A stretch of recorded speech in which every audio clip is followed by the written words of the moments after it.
We were drenched because it was raining. All of our gear was wet. We had been going through rivers and puddles the whole day. And then we came over that pass, and like, I don't know, half an hour after starting our descent, the sun came out, and I wrote in my journal that it was one of the best days of my year. Episode 309, Bikepacking in the Ecuadorian Andes with Uriel Eisen and Maggie Burke. You're listening to the Adventure Sports Podcast, brought to you by 180 Tech. We talk with adventurers from around the globe to bring you the inspiration and motivation you need to get started in the outdoors or to keep you moving if you're already there.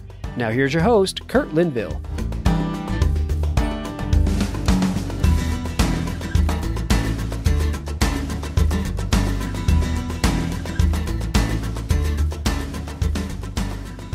Hi, friends. Thank you again for listening to the Adventure Sports Podcast. Kurt here.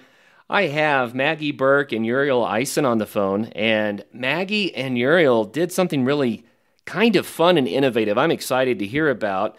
They decided to make a lot of their own gear and go down to the Ecuadorian Andes and do some bike packing. So they made their own bike packing bags and tent, and then went down there to test it. Didn't really know Spanish, didn't have a lot of plans, just kind of went out there and they just kind of winged it. So welcome to the program, Maggie and Uriel. We want to find out about this crazy trip. Awesome. Yeah, glad to be here. Thanks for inviting us on. Yeah, thank you very much. You bet. So I guess let's get a little backstory before we dive into the trip so people know who we're talking to. So Uriel, you're in Pittsburgh. Who is Uriel? Yeah, so I here in Pittsburgh, I've been working on a startup for the past 3 years, sort of tied into the startup community here. I guess in a nutshell, I'm sort of a compulsive builder and maker. I sleep under my workbench, and I mean, it's big enough for a bed, so there's space under there. But I have a sewing studio and sort of machining stuff. And right now I'm building a cargo bike. Just always sort of building stuff, trying stuff, planning new adventures, and trying things. Very, very cool. Maggie, what about you? Well, I'm living in New York now, working in theater here. I'm from Seattle, which is sort of where I learned about doing things in the outdoors, and like fell in love with camping and biking and things like that. And I went to school with Uriel in Pittsburgh, so we still try to go on as many trips as we can together, sort of around my work schedule. Very fun. So you met in Pittsburgh. How did you meet? Well, we went to school together and kind of had similar majors and similar friends, and then started dating toward the end of our junior year of college. Okay. Maggie's roommate was in industrial design with me in my class, so we hung out a lot and had a lot of the same friends, and actually sort of surprisingly didn't meet till sort of the end of junior year. But wow. Once we did, I guess I think what sort of brought us together at the beginning was just both of us enjoyed exploring and just going out in the city. And there are a lot of really cool parks in Pittsburgh and sort of abandoned buildings and various things. And it's sometimes hard to find people who are interested in doing that kind of stuff and just going out and maybe being a little uncomfortable or muddy or whatever. And so we did a lot of that stuff together, and I guess haven't really stopped. So now you guys are in two different cities doing two different things. How long has it been since you were back at the university? I guess a little over 2 years now. 2 years. So Maggie, what took you to New York? I came here for theater work because it's kind of the place to be, to work in theater. I do sound design, so I do like assistant designing. I worked on my first Broadway show as an assistant last year. Worked on the show Amelie. So whose idea was it to head down to Ecuador? I guess it was sort of mine. I think we were talking about going on a bikepacking trip together. We'd gone on a few smaller trips, one in Georgia on a section of the Trans-North Georgia Trail. And we were kind of looking at something a little bit further away. I really like South and Central America. I've traveled to Belize and Costa Rica before and really like the people and the language and Yeah, so it was just sort of a good fit. Like there was a lot of information about the route on bikepacking.com. And we were able to get all of the GPS information from this one route so that we could pretty easily follow a track. All right, on. So bikepacking.com. Yeah. Yeah, bikepacking.com is a great resource. We ended up sort of piecing together, there are like 3 alternate trails through the Andes. And so some of them are more on-road, some of them are more single track and sort of back country. And so we sort of pieced it together. We went in right at the end of the rainy season. And so there were some sections that were incredibly muddy. We were fortunate enough to be in contact with the Dahmer brothers who pioneered the route through the mountains. And so we got a lot of really useful information about, which parts of the trail they recommended and which parts maybe to avoid at that time of year. And actually we reached out to them and ended up starting our trip there at their farm, which is right at the beginning of the trail. So we got some extra maps and some guidance and actually some very tasty vegetables as well. Right on. So describe the route to us if you would. You said you kind of pieced something together here. What are the details? So I did most of the route planning and I kind of have the GPS and am a little bit of a nerd for maps. And stuff. Yeah. So we pieced together two routes called the dirt road and then the off-road TEMBR, which stands for Trans-Ecuadorian Mountain Bike Route, which is the route that these Dahmer brothers kind of pioneered through years of like living and biking in Ecuador. So we ended up starting in Quito, which is the capital of Ecuador, and which itself is already at, I think, 8,000 feet above sea level. Wow. Which is typically the altitude at which one starts to experience like altitude problems. And then we biked south from there toward Cotopaxi National Park, which is this big cone-like volcano that you may have seen pictures of at some point or another. And then continued south from there and west a little bit into some other mountains to a volcano that's been filled in with water and is now a big lake called Quilotoa. And then our furthest southward point was Angamarca, which is a little old colonial town, like right in the Andes. The whole time we were pretty much 7,000 feet and above. I think we got as high as like 15,000 feet at one point through Cotopaxi. And then on the way back, we ended up taking some of the buses that connect smaller towns in Ecuador to the bigger cities. They have lots of cargo space underneath that we could stash our bikes in. And then we kind of made our way back to Quito on the buses and spent a few days staying in hostels. Wow, that sounds like a magnificent trip. Really, really cool. How long did it take? It took... I think we were there for 14 days and ended up spending 8 or 9 on bikes.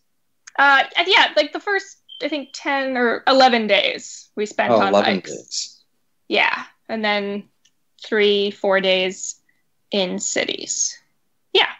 Yeah, and we ended up taking, I have a Surly Pugsley and Maggie rides a Surly ECR, so she had 29 plus tires and I have the 4-inch tires, and the terrain was sort of hillocks with standing water and big tufts of grass, and we ended up packing a lot of replacement parts because on some of our previous trips I break my bike a lot. So. That's really why. Wow. So I ended up bringing some, we each had a spare tire and we had tubes. I had a spare freewheel body, which is like the part that clicks in the rear hub, because I've broken 2 of them previously. And so we had like 70-pound bikes or so. And so it was really, really rough getting through. I mean, also magnificent, but we were up in the clouds for a lot of it. So it was very damp. And just the amount of water was kind of staggering, as well as just the size of the mountains. I mean, I grew up on the East Coast, so what we call mountains, some don't think qualify. pale in comparison to Yeah. real mountains. So I have been, to the West Coast and seen some of that. But I mean, there was one instance where we were riding along and it really looked like this river was flowing uphill because we had been climbing, gaining altitude for like 3 days, and the whole landscape was just pitched up into out to the horizon. And so your brain kind of starts just normalizing that as flat. And so this river, which really was flowing downhill, just something about the lay of the land made it look like it was going uphill. I mean, I haven't climbed that much on a bike. In terms, we were actually just climbing for like 3 days straight with, small little descents in there, but mostly just climbing. And then also, I mean, on the tail end of that, the descents were unbelievable. I mean, hours long of steep, hard descents through really, really beautiful, beautiful spots. Well, how much of the ride would you call single track, twin track, or regular road? Not too much of it was single track in like the Western sense of it, where like it's bikeable and like just a single track like through the woods. A lot of what we biked on through Cotopaxi was sort of routes where cowboys drive cattle and travel through the mountains to get between cities. And then some of the tracks, especially going into Angamarca, which is a very old town, are these old Inca trails where like back when the Incans lived in the Andes, they would travel between cities on foot. So a lot of it is those leftover trails, and they're often wider. Livestock are still driven on them, which means that you get cow poop all over your bikes. I was going to say, watch out for the landmines; they're everywhere.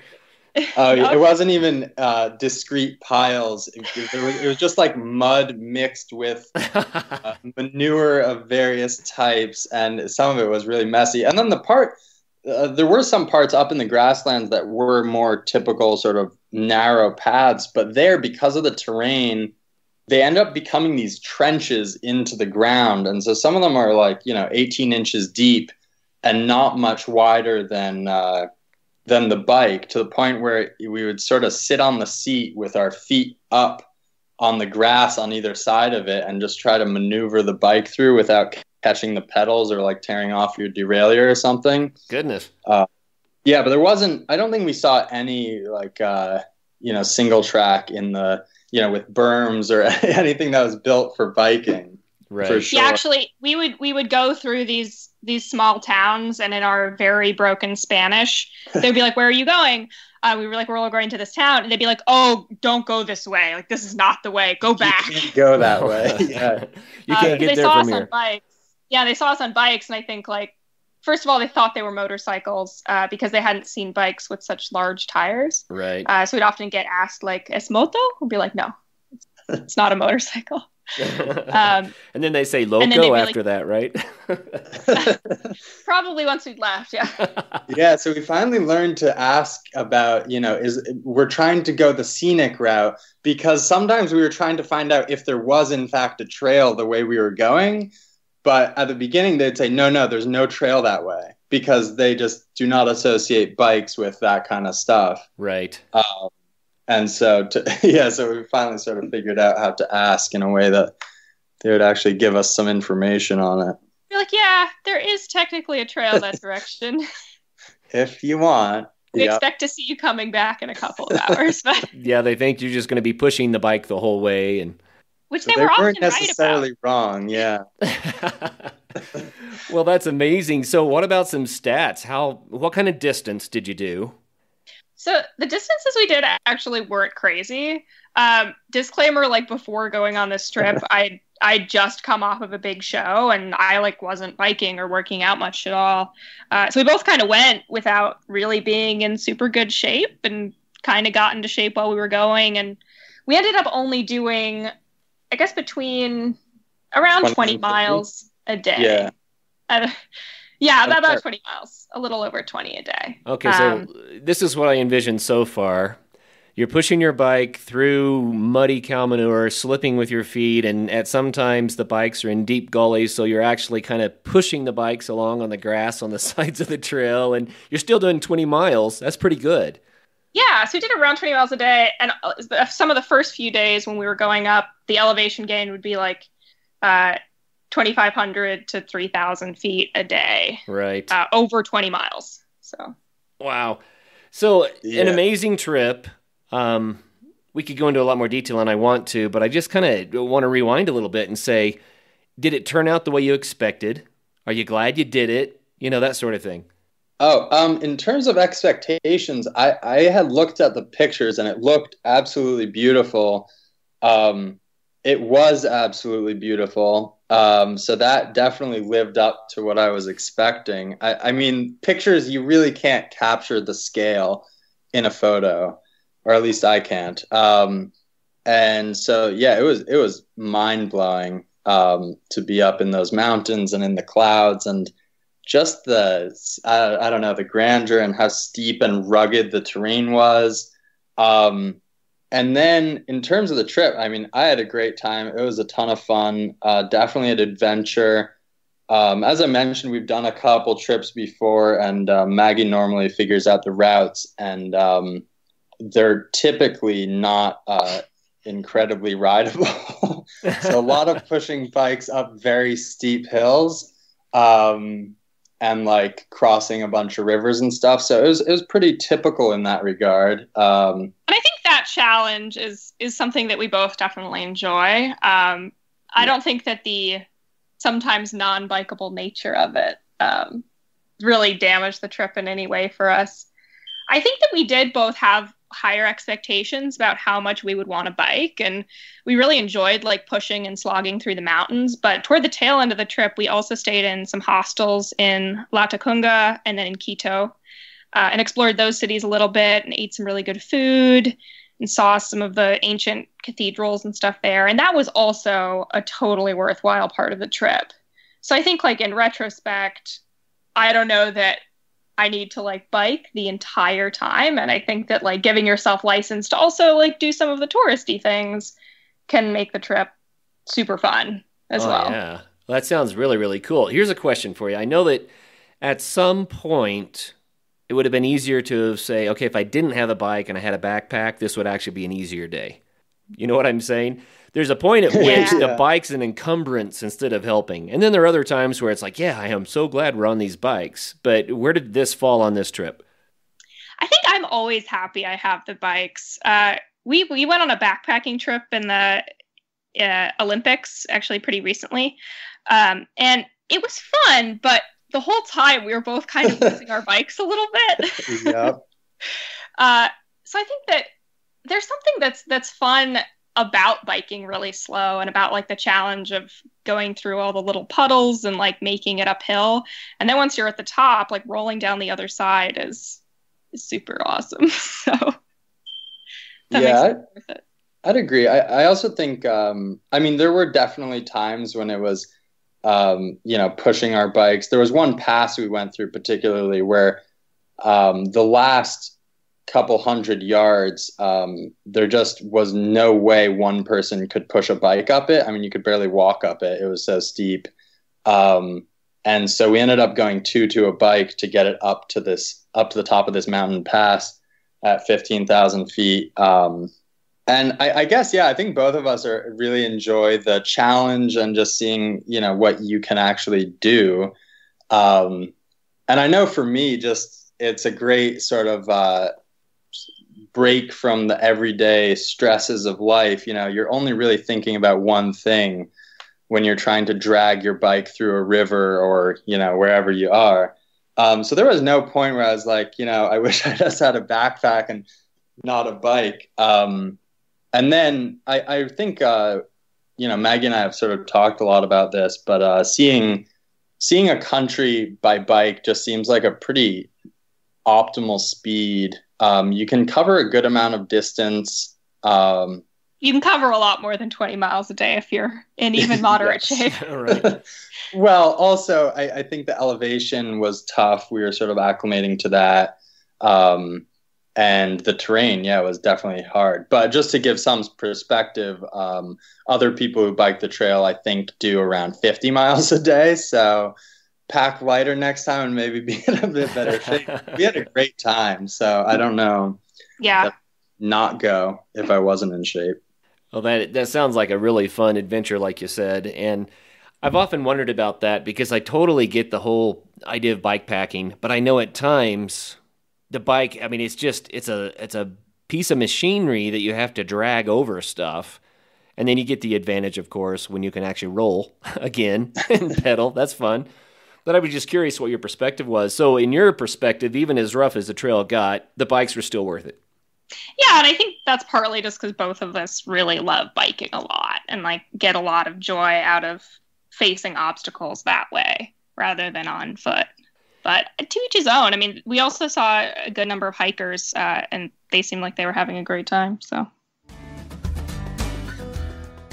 fall is the best time to start thinking snow, and Bentgate Mountaineering is ready to help you get prepared for your epic winter.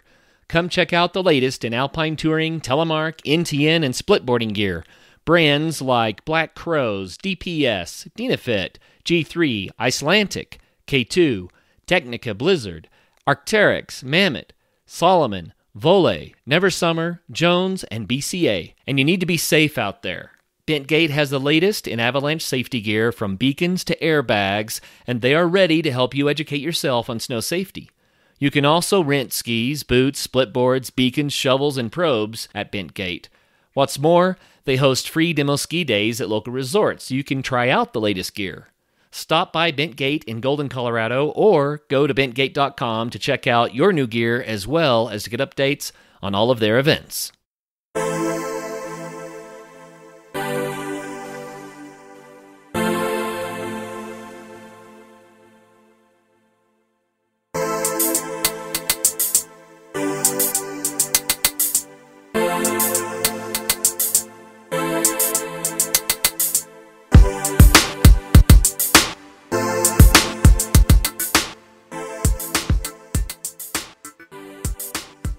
Well, I'm kind of curious. You said your bikes were somewhere around 70 pounds. I mean, that's a heavy setup.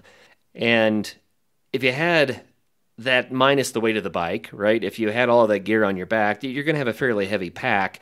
I guess what I'm wondering here, is it easier to have all that weight on the bike on wheels that you can push, or would it have actually been easier to have it in the pack? I don't know. I mean, I guess it wouldn't actually be a super heavy pack because we were packed pretty light. If you got rid of the bikes, you could also get rid of all of our gear that was bike related. So spare tubes, spare tires, and those fat tires are kind of heavy.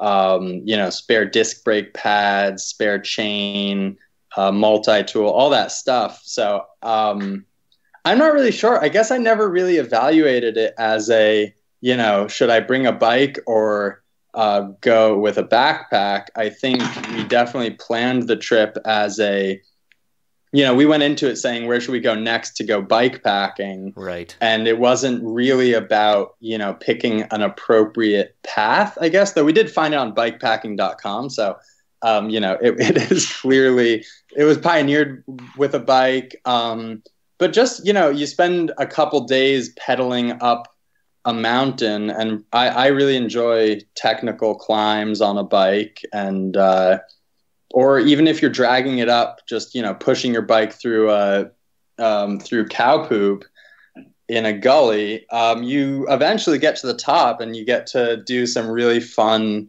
fast descents. So I think I was just reading through my journal from the trip last night, and one of our descents after that mountain pass I mentioned, we were going down. We were drenched because it was raining.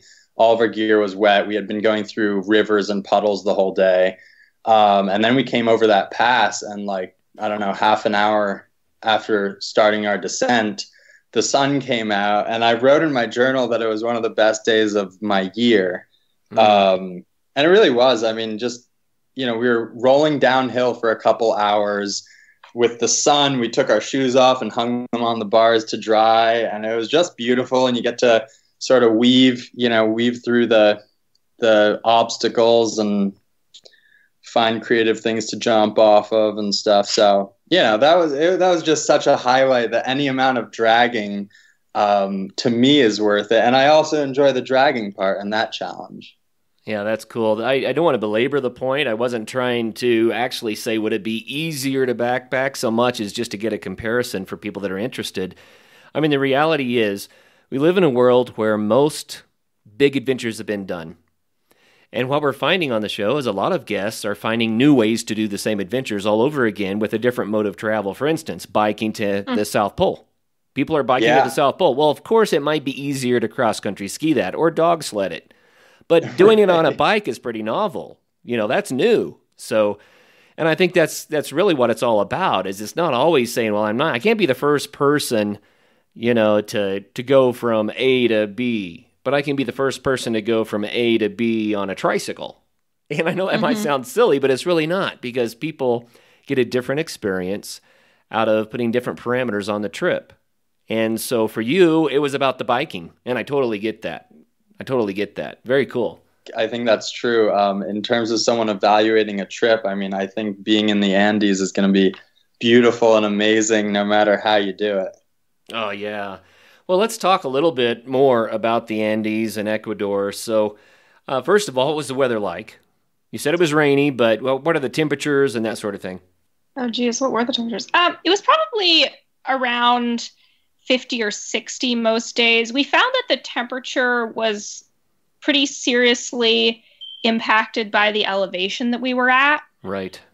So as soon as we dropped to around 8,000 feet, it suddenly got much, much warmer. And then there were also suddenly bugs at that altitude.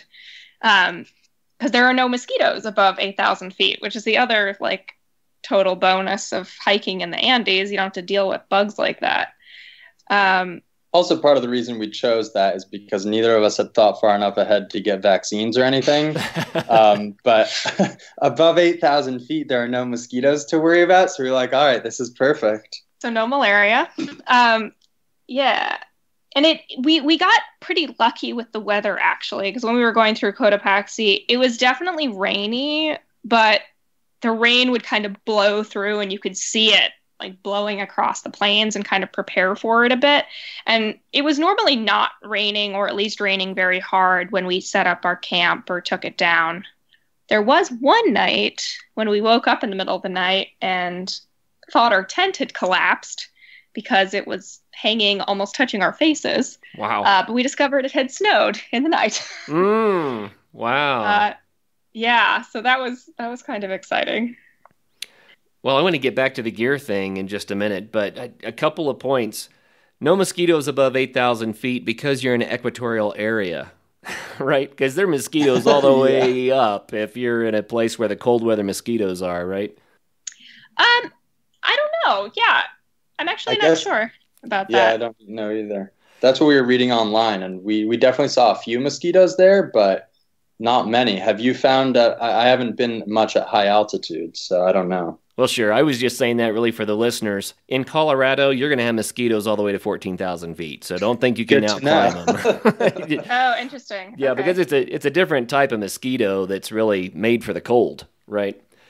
And so I guess your equatorial mosquitoes are more limited, but that's a neat thing. I never thought of that. So if you get to altitude in those places, you can get away from the bugs. That's really cool.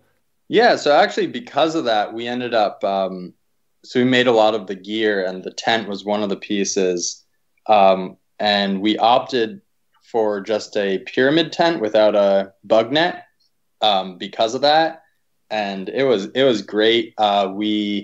It's technically a 4-person tent, but it's very light. And it gave us the ability at the end of the day, even if it was raining, set it up. It doesn't have a floor in it. You can hang a floor in it, but just toss all your gear in there, get inside, out of the weather, and you can even cook in there. So that was great. Be able to get out of the weather like that. And yeah, we only had one night down near 7,000 feet where we definitely did have some bugs, and it might have been nice to have a net.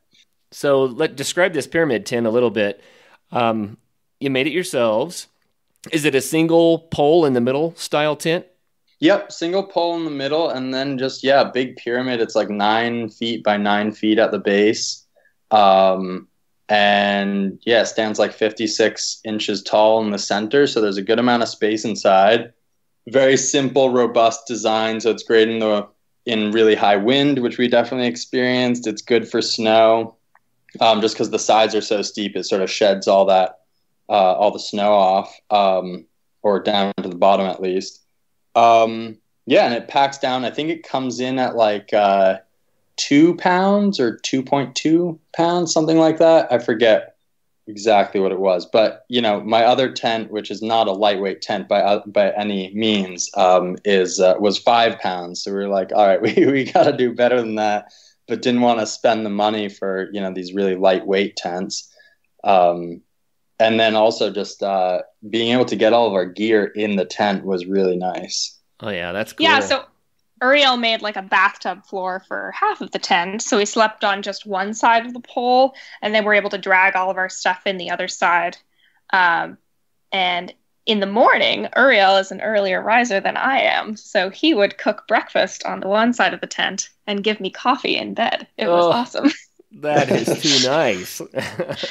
Oh, that's the other advantage of that kind of tent. I like the idea that it could be that light and that large. I mean, that doesn't add up to me because most tents that size weigh quite a bit more. What kind of material was it? So this is actually kind of interesting. I don't know how into it people want to get, but there's a big sort of divide in the tent making world between nylon and polyester. Nylon is stronger per ounce, but absorbs up to 40%. I think it's up to 40% of its weight in water. It's hydrophilic, whereas polyester is hydrophobic, but it's weaker per weight. So my thinking, we ended up going with I want to say 1.6 ounce polyester base fabric coated in silicone. And so it's a little bit heavier than you'd normally use, like a 1.1 ounce nylon, but with the polyester I went slightly heavier. With my thinking was just that you normally pack, I mean, my experience is if it's raining or you have a lot of condensation, you're normally packing your tent wet. Right. And so if you do that even twice and you gain whatever, even 20% weight just due to the water, then it's not really worth it. The other thing is polyester is much more UV resistant, and it doesn't elongate with moisture. So even if you pitch a taut tent at night and then you wake up and the whole thing is kind of droopy, that's because the nylon elongates with water. So the polyester doesn't do that. So we found it worked really well. It was very strong. We set it up into some really, really strong winds at one point to get out of the weather for lunch. And very, so far it works well. And the other nice thing about silicone coated fabrics is most tents, after a number of years, they start to delaminate, and it's a polyurethane coating. And so it's no longer waterproof. You can't really fix it. And so you got to get yourself a new tent.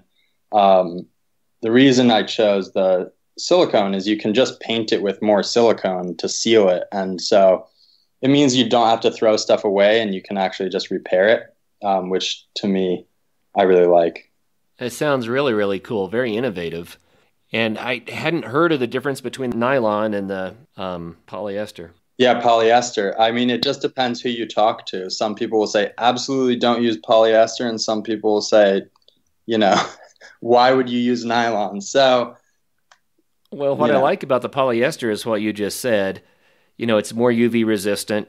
And if it starts to lose its waterproofness, you can just recoat it. I mean, that's really cool. Weighs slightly more, but if it's tougher and you don't have to carry the water weight, if it packs dry even when it's wet, then that makes a lot of sense, especially if you're in a humid or wet, rainy area.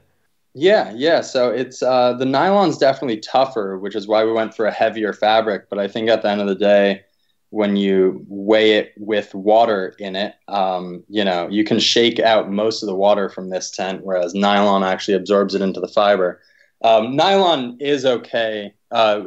If you have silicone coated nylon, you can also recoat it. So that's not really part of the debate, but definitely I think the polyester was a nice way to go, especially because you wake up in the morning after a whole night of rain and it's still taut and not sagging down on your gear. So yeah, that's cool. Definitely happy with the choice. Well, Maggie, I want to ask you about the shape of the tent. A lot of the more dome tents, they're kind of trying to approximate more headroom if you need to move around inside of the tent. When you have the pyramid shape, it gets narrow pretty quick at the top. So did you find that inconvenient, or did you like it that way? I found that the tent has like such a big floor plan that you definitely do kind of lose some space around the sides because the sides get so low. But it's a great place to kind of like put your gear, and then there's still plenty of space around the middle of the tent for you to like move around and exist. So you definitely do lose space because of the shape, but it's also a bigger floor plan. So it kind of balances itself out that way. Most people that like to sleep in tents probably aren't too claustrophobic, but some people are claustrophobic. Would you say that this pyramid-shaped tent helps with that or makes it a little bit more challenging? I'd say it could probably help with that. The other nice thing about at least the way that Uriel designed it was you're kind of able to lift to determine how high you want the bottom edges of the tent to be. So some nights when it was warmer, we knew we weren't going to get any rain or be bothered by dogs.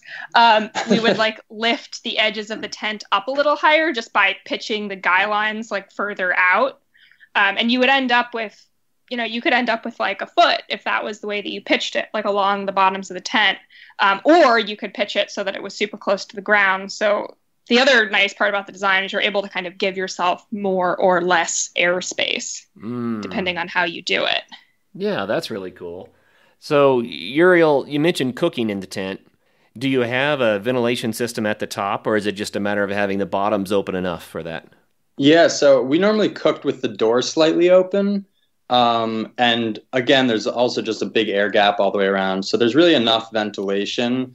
I didn't put an air vent on the top, though a lot of people do add it to the design. I just felt that from what I read online, pyramid tents have been done many times. I didn't do any new designs here, but it seems like even with the vents, you end up with a lot of condensation.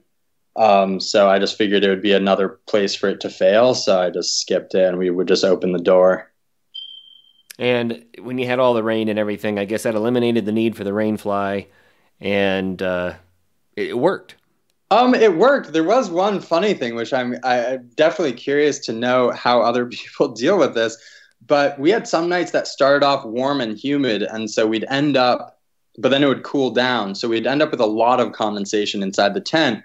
And then the first time it started raining in earnest at night with all that condensation, the rain would knock the condensation off the tent. So it'd sort of drizzle inside the tent, which was definitely suboptimal. So we would wake up in the middle of the night and just kind of towel it off to try to keep it off our bags. But one really interesting thing that I didn't expect going in, being at such high altitude, for me anyway, being at higher altitude, everything dried out really fast. So even if I would bump the side of the tent with my sleeping bag and wipe all the condensation off, my bag would dry out by the morning. My hiking boots we'd go through a river, and then if I kept wearing them, 5-6 hours later, just because of the lower pressure, I think the evaporation just happened much faster and everything dried out quite quickly. So it wasn't such a problem, but I could imagine rain inside the tent from the condensation would be kind of frustrating.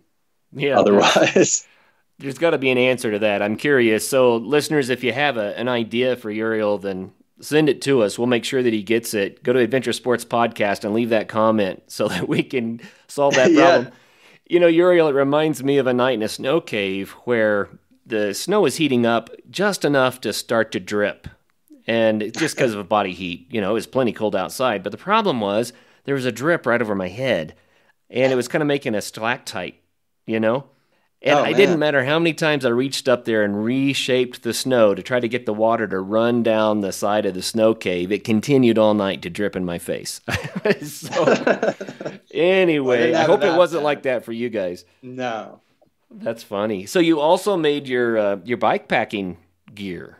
Yeah. So I guess I have a bunch of sewing machines, and all the bikepacking gear is very reasonably priced considering the amount of time that goes into making it, but not not the amount of money we wanted to spend on it. And so getting into the sport, I mean, it's not outrageous, right? You're going to be able to buy the bags, especially if you get them used. They're not too bad, maybe $100 a piece or something. But it's fun and cheaper to just make it, and it really isn't too hard. So I think we ended up making the panniers for the first bike trip we did together like 4 or 5 years ago. No, 3 years ago.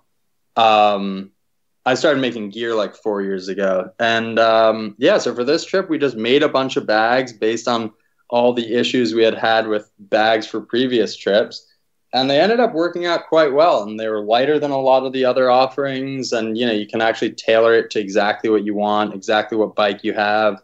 I made myself a camera bag that sits on the handlebars. That's one-hand operation, so I can actually put it in and out while riding. And it kept the water out. So, yeah, it was a lot of fun. Wow. I know that with bike packing, in the beginning, people were grabbing standard pannier kits and trying to go off-road with them, and they just couldn't hold up to the damaging conditions, And so people started rigging more and more stuff that could handle the jarring effects of being off the smooth pavement. Did you find any issues with that with your setup? So we both used kind of what is now sort of a standard bike packing setup, where we had a big handlebar bag, and then a frame bag, and a seat post bag, and then a few other smaller bags attached to like the front fork and sort of rear sides of the bike. And then I also carried a small backpack with like some really light stuff in it, which is key, not to have a heavy backpack. Yeah, I was going to ask how much weight was on your back. Yeah, not a lot. I made that mistake the first bike packing trip we took, and it was bad. Yeah, it really throws your balance off, not to mention that it's grueling on the body. That's tough, So it worked out then.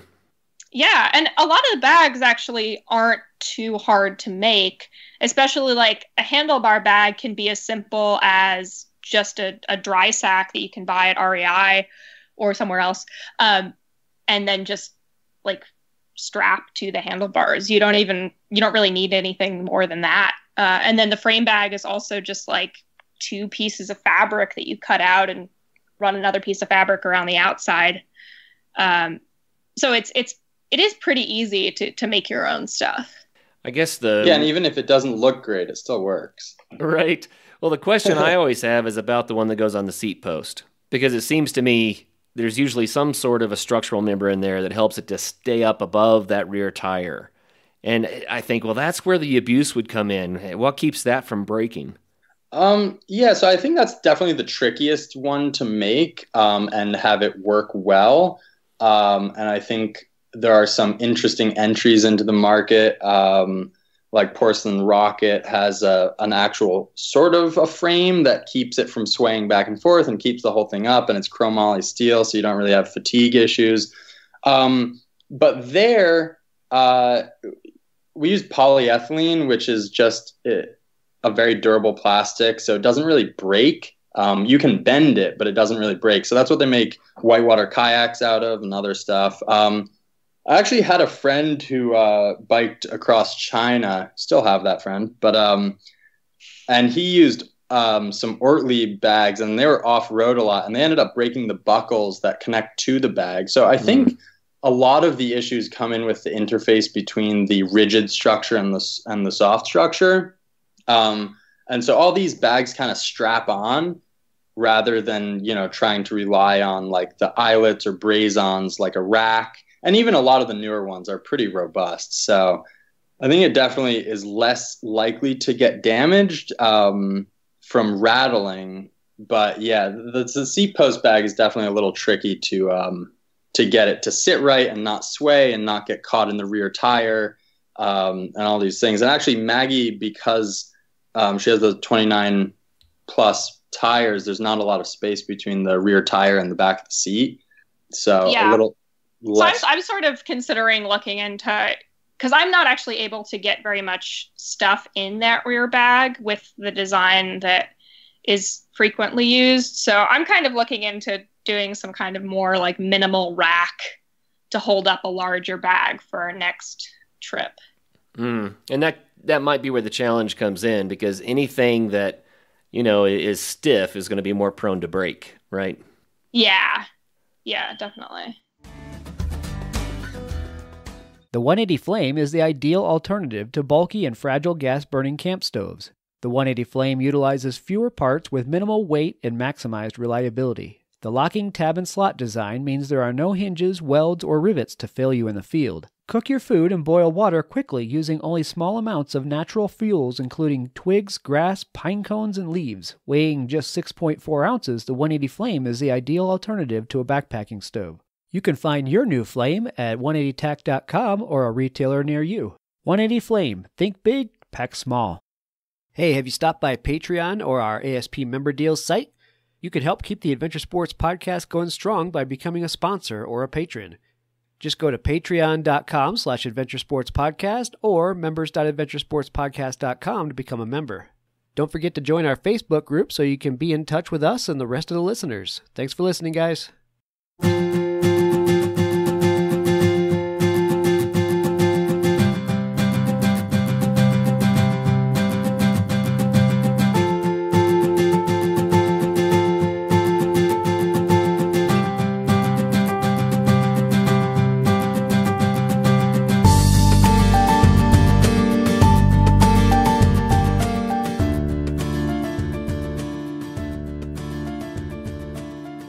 Uriel, if other people say, man, that sounds so cool, I want to make my own bag, could they contact you and get more information? Yeah, absolutely. I have an Instagram. It's Uriel Eisen, I believe, and then also urieleisen.com. Definitely reach out. It's sort of hard. Actually, there's sort of a lack of good tutorials online for making gear. If you look up like DIY sewing or whatever, you end up with turning a suit jacket into a school bag or something. Right. So less really what this is about. But I'm totally happy to point people in the right direction, find materials. If there's, there are a lot of people who make custom gear out there. So there's definitely worth reaching out to people. And if there's some unique challenge that's isn't found on the market, I'm always excited to try new stuff and make some stuff. So it'd be cool to hear if there are any cool adventures happening that need some specific gear. Yeah, that's fun. And Eisen is spelled E-I-S-E-N. Yes. It's URIELEISEN. So Instagram /Uriel Eisen. Cool. Get you. Well, Maggie, I want to throw this one your direction. Back to Ecuador and the Andes. Is this a trip that you would recommend to people? Was it, the place that you just think, man, everyone needs to do this? If they like kind of the rugged bikepacking, high altitude terrain, would you say this is the place to go? Yeah, it was a totally incredible trip. And I think pretty accessible as well. There were definitely like some things that it would be useful to know going in. Like dogs are a little bit difficult to deal with in Ecuador. And I think other countries, just because everyone kind of has dogs on their farms, and they'll often like run out and bark at you. We discovered halfway through the trip that if you carry some sort of stick and kind of wave it in the air when they come running at you, that often like deters them. But yeah, I would definitely go back to Ecuador. It's also, we learned, a very good place to learn Spanish because they have a really flat accent there and speak pretty slowly. So it's definitely a good place to sort of get better at my Spanish, which is admittedly bad. Mine is pretty bad too. Yeah, we did actually on the dog front. We did have one interesting night. We asked some farmer if we could camp on his land. He said it was no problem, and it looked great. And we set everything up and got in our tent. And all of the dogs in the valley knew we were there and did not like it, and actually started coming out of the darkness. I mean, running up. It's not only barking. They're kind of pretty vicious. And so we were throwing rocks at them, trying to keep them away. And eventually the farmer actually came down and said, like, the dogs can't sleep. You have to come sleep inside. So we ended up being invited into his house and slept on the dirt floor in there. Wow. And that was a very cool experience, but definitely the dogs were, we're not looking forward to sitting up all night. Yeah, that experience of like sort of getting welcomed into somebody's house, and they made breakfast in the morning and invited us to have some. And that was probably one of the coolest experiences of the trip for me. And I think it's also like an illustration of like why it's a great place to visit. It's like a lot of people helped us a lot. And people were really nice and interested in what we were doing, thought we were totally nuts, but definitely interested in us. And yeah, it was a great place to visit, I think, partly just because of that, because the people were so nice and helpful to us.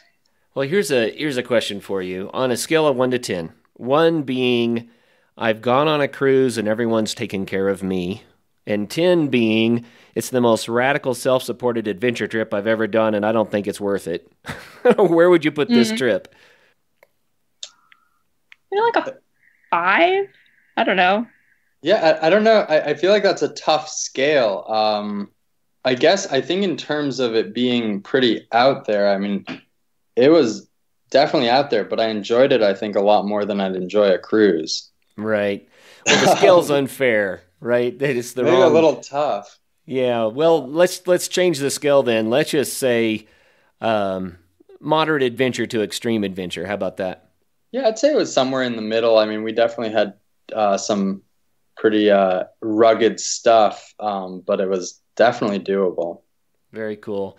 And scenery-wise, you said it was remarkable, but can you describe it to us so that we can kind of get a feel for it?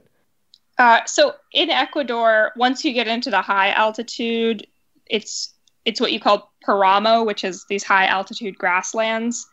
And you can basically, especially in the national park around Cotopaxi, you can just look out like through these massive valleys. And then the hills just like rise on either side.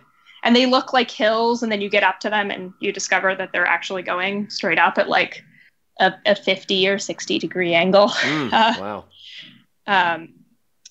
And across sort of the plains, you can see mist and clouds. And as the weather changes, you can just see these clouds racing across this vast landscape toward you. And the weather shifts and changes very rapidly. But I think just like the vastness of that landscape and how small you feel inside of it is a very cool experience. Yeah, that's neat.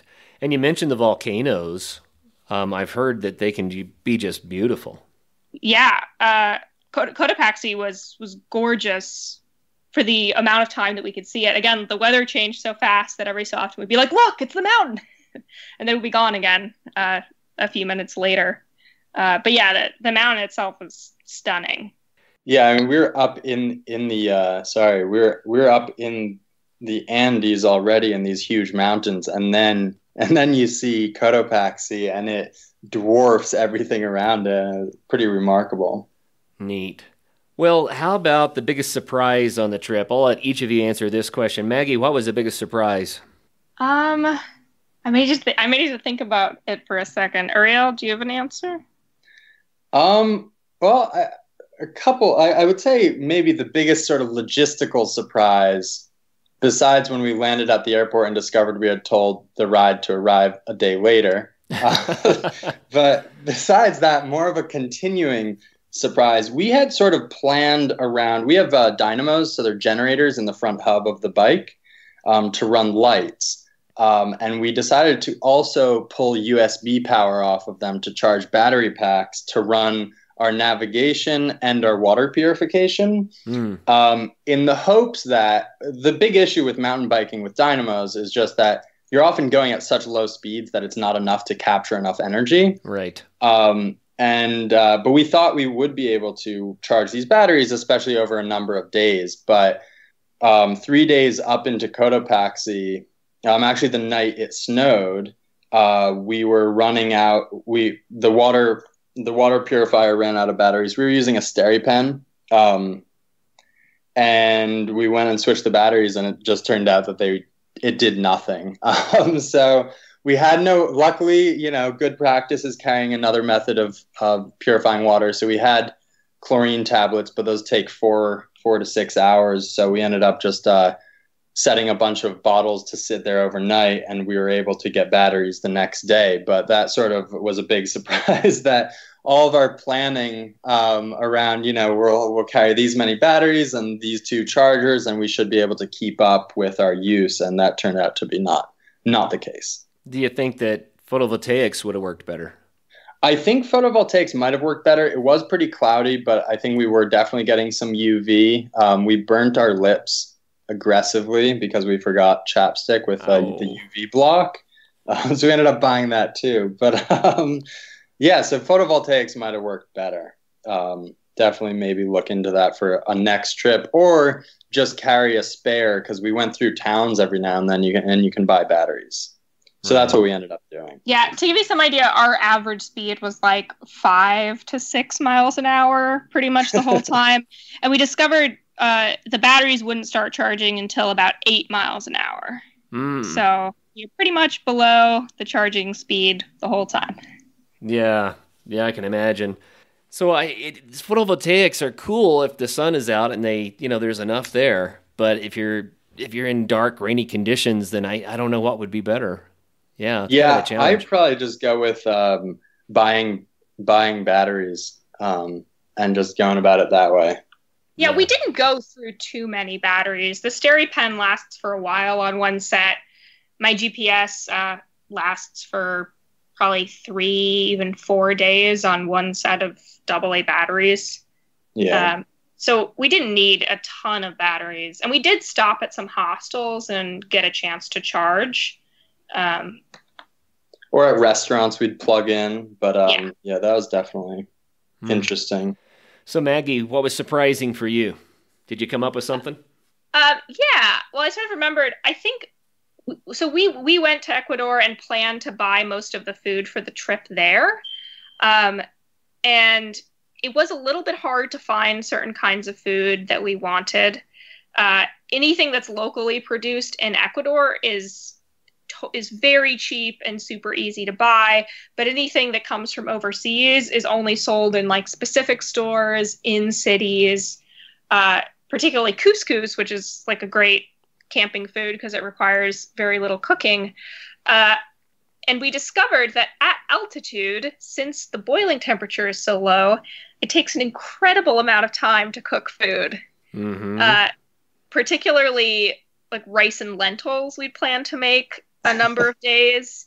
And the first night, I think it took like an hour or something to cook the lentils, and they still weren't particularly cooked. Right. The next day, we soaked them the whole day in water, in a water bottle, while we were riding, and then tried to cook them, and it still took like 40 minutes for them to cook. So that was definitely educational.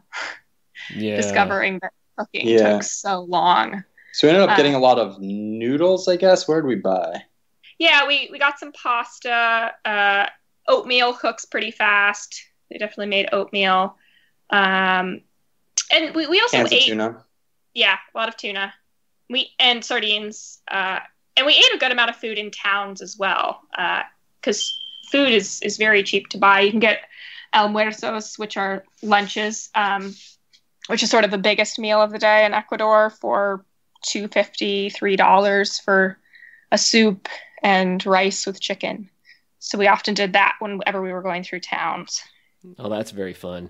I always love eating the local foods no matter where I travel, because that's part of the experience too. Yeah, definitely. Wow, that's neat. Well, you know what? The clock has got us, and it sounds like a remarkable trip, but we could probably spend a lot more time on it if we had more time. How about each of you just share with us maybe one of your favorite memories from the trip, and then we'll wrap it up. Man, favorite. I guess a highlight for me was, there were many, but if I had to pick one, I think pushing up that mountain pass and then getting to roll down the other side, and the sun came out and we got to dry our clothes. That was pretty glorious. I think that was definitely a highlight. What about you, Maggie? I'd say, I mean, that was huge. Like getting to the top of that pass was amazing. And then I'd say, I think some of the coolest things we're getting to like see the culture in Ecuador. We went to Zumbawa, which is a town that has one of the biggest markets in Ecuador on market day, which is Wednesday, and got to walk around the market and like see all these kinds of fruit that we'd never seen before, and all of the ladies that are dressed up in sort of traditional garments, and everybody's like very dressed up to like go out, and there's all sorts of wares on display that are all totally different than what you're used to seeing. And that was just so cool. Like getting to go somewhere that so few people who are not from there get to really see and experience was very cool. That's neat. So would you recommend this kind of adventure travel to others? Do you think it is worth the effort? Undoubtedly. It's awesome. We're planning in the next one. We don't know where we're going, but yeah, it's great. It's a great speed to see a country at. If you get off the hard terrain and onto roads, you can really cover a lot more distance if that's what you want to do. South America is a great spot to travel by bike because when you don't feel like biking anymore, you can put your bike on a bus, and there are buses everywhere. And unlike in the U.S., it's really easy to just put your bike below the bus. There aren't tons of extra charges, and I think they charge us $1. Yeah. Yeah. It was great. So it makes it easy to build. Just stuff the bike under there and climb on board, huh? Yeah. That's awesome. I think we would have been, a little bit more clever about shipping our bikes because we both ended up paying a bike rate to ship them. But I know that there are ways to pack them down a little bit smaller and get them into a standard checked bag. So that definitely is something that we'll look into next time. But yeah, it's a totally unique and awesome experience, and you get to see so many things and small towns and people that you would never be able to permeate enough into the country to see otherwise. No, I love it.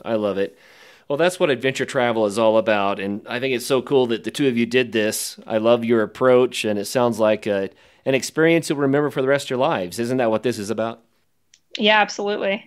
Absolutely. Yeah, very, very cool. Well, thanks so much for taking the time to share it with us. But before you go, one more time, how can people get in touch with you two if they want more information about what you're up to? My email is mgkburke, which is BURKE, @gmail.com. And I'm happy to provide information, especially about like planning routes and stuff like that, and finding information about where to go. And I can also convince you that it's not so hard to do as it seems from the outset. Yeah, and if people want to contact me again, Instagram is good. Instagram /Uriel Eisen, URIELEISEN. Also on my website, urieleisen.com. You can reach me there. There's a contact page. It goes right to me. So yeah, definitely reach out if I can help in any way, finding materials for making gear or whatever it may be. Definitely get in touch. Well, very cool. Thanks so much, you guys. I really appreciate the time today. It was a lot of fun. Yeah, thank you. Thank you. It was great. Oh, you bet. And for all of our listeners out there, until the next show, make sure that you do get out there and also have some fun. Coming up on Monday's episode, we talk more mountain biking with Brittany Kinsella. Until then, get out and have some fun.